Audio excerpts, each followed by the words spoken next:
નમસ્કાર.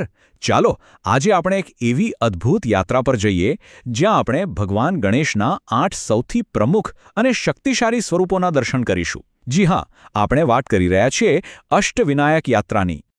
આ જુઓ, આ છે એ પવિત્ર યાત્રાનો નકશો. આ 8 મંદિરો માત્ર પૂજાના સ્થળ નથી, પણ દરેકની સાથે એક આગવી ગાથા જોડાયેલી છે. તો તૈયાર છો? ચાલો સાથે મળીને આ દિવ્ય સફરનો આરંભ કરીએ. તો આપણી આ યાત્રાના પહેલા ચરણમાં ચાલો આપણે આ નકશામાં બતાવેલા પહેલા 4 પવિત્ર સ્થાનોના દર્શન કરીએ. આપણું પહેલું સ્થાનક છે શ્રી મયુરેશ્વર. ખબર છે એમને મયુરેશ્વર કેમ કહેવાય છે? કારણ કે એવું કહેવાય છે કે અહીં ભગવાન ગણેશે મોર પર બેસીને સિંધુ નામના એક રાક્ષસનો વધ કર્યો હતો. ચાલો એમના આશીર્વાદ લઈએ.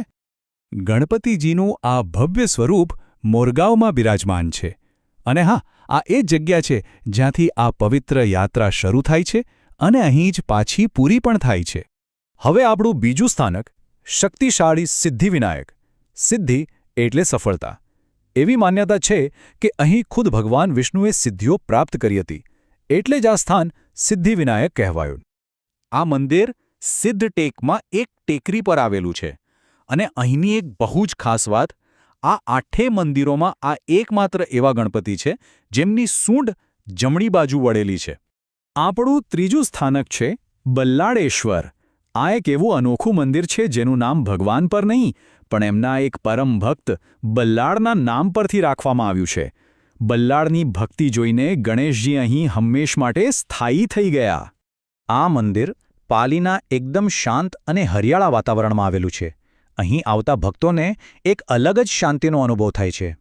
અને હવે ચોથા દર્શન છે વરદ વિનાયકના. નામ પ્રમાણે જ જે વરદાન આપનારા છે અને ભક્તોની બધી જ મનોકામનાઓ પૂરી કરે છે. ગણેશજીનું આ સ્વરૂપ મહાડમાં આવેલું છે. અહીંની એક વાત તો સાવ અનોખી છે. અહીં એક નંદાદીપ છે જે છેલ્લા 100 વર્ષથી પણ વધુ સમયથી સતત પ્રજ્વલિત છે. વિચાર તો કરો. ચાલો તો હવે યાત્રાના બીજા અને અંતિમ ચરણ તરફ આગળ વધીએ. બાકીના 4 દિવ્ય સ્વરૂપો આપણી રાહ જોઈ રહ્યા છે. હવે આપણે પહોંચ્યા છીએ ચિંતામણીના દરબારમાં. નામ પરથી જ ખબર પડી જાય નહીં? ભક્તોના મનની બધી જ ચિંતાઓ દૂર કરીને શાંતિ આપનારા ગણપતિ. આ સુંદર મંદિર થેઉર ગામમાં આવેલું છે, જ્યાં મૂળામુઠા નદીનો સંગમ થાય છે, જે આ જગ્યાને વધુ રમણીય બનાવે છે. આપણું છઠ્ઠું સ્થાનક છે ગિરિજાત્મજ. આ નામનો અર્થ થાય છે ગિરિજાના પુત્ર. ગિરિજા એટલે કે માતા પાર્વતી અને આત્મજ એટલે પુત્ર. આ મંદિરની ખાસિયત જાણીને તમને નવાઈ લાગશે. આ કોઈ બાંધેલું મંદિર નથી, પણ લેણ્યાદ્રીની ગુફાઓમાં એક જ વિશાળ પથ્થરમાંથી કોતરીને બનાવવામાં આવ્યું છે. ખરેખર અદ્ભુત છે.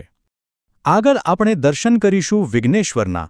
આપણા બધાના જીવનમાં આવતા વિઘ્નોને, અવરોધોને દૂર કરનાર દેવ. વિઘ્નોને હરનાર વિઘ્નેશ્વરનું આ મંદિર ઓઝરમાં આવેલું છે. આ મંદિર એના સુવર્ણજડિત શિખરને કારણે દૂરથી જ ઓળખાઈ જાય છે અને ભક્તોનું ધ્યાન ખેંચે છે. અને હવે આપણી આ પવિત્ર યાત્રાનો છેલ્લો પડાવ, સૌથી ભવ્ય અને શક્તિશાળી સ્વરૂપ મહાગણપતિ. અષ્ટવિનાયકમાં સૌથી શક્તિશાળી ગણાતા મહાગણપતિ રાંજણગાંવમાં બિરાજે છે. કહેવાય છે કે ખુદ ભગવાન શિવે પણ ત્રિપુરાસુરનો વધ કરતા પહેલા અહીં જ ગણેશજીની પૂજા કરી હતી. તો આ હતી આપણી 8 સ્થાનોની સફર. પણ આ યાત્રાનો અસલી સાર શું છે? એનો મતલબ શું છે? ચાલો સમજીએ. તો આપણે જોયું મયુરેશ્વર, સિદ્ધિવિનાયક, બલ્લાળેશ્વર, વરદ વિનાયક, ચિંતામણી, ગિરિજાત્મજ, વિઘ્નેશ્વર અને મહાગણપતિ. આ 8 સ્વરૂપો ખાલી અલગ અલગ મંદિરો નથી, પણ એ સાથે મળીને એક સંપૂર્ણ આધ્યાત્મિક યાત્રા બનાવે છે. અને આ જ વાત આ યાત્રાને સૌથી ખાસ બનાવે છે કે જ્યાંથી શરૂઆત, એટલે કે મોરગાંવના મયુરેશ્વરથી, ત્યાં જ અંત, એક આખું વર્તુળ પૂરું થાય છે, એક ચક્ર પૂર્ણ થાય છે. અને આ યાત્રા આપણને એક બહુ મોટો બોધ આપે છે. આપણું જીવન પણ તો આવું જ એક ચક્ર છે, નહીં? દરેક અંત પછી એક નવી શરૂઆત રાહ જોતી જ હોય છે. આ યાત્રા આપણને જીવનના આ ચક્રને સમજવાની અને સ્વીકારવાની પ્રેરણા આપે છે. આ સુંદર અને આધ્યાત્મિક માહિતી આપણા સુધી પહોંચાડવા બદલ અમે ટિંબાગામ પ્રાથમિક શાળા અને ત્યાંના મુખ્ય શિક્ષક શ્રી સતીશ પ્રજાપતનો દિલથી આભાર માનીએ છીએ. ફરી મળીશું.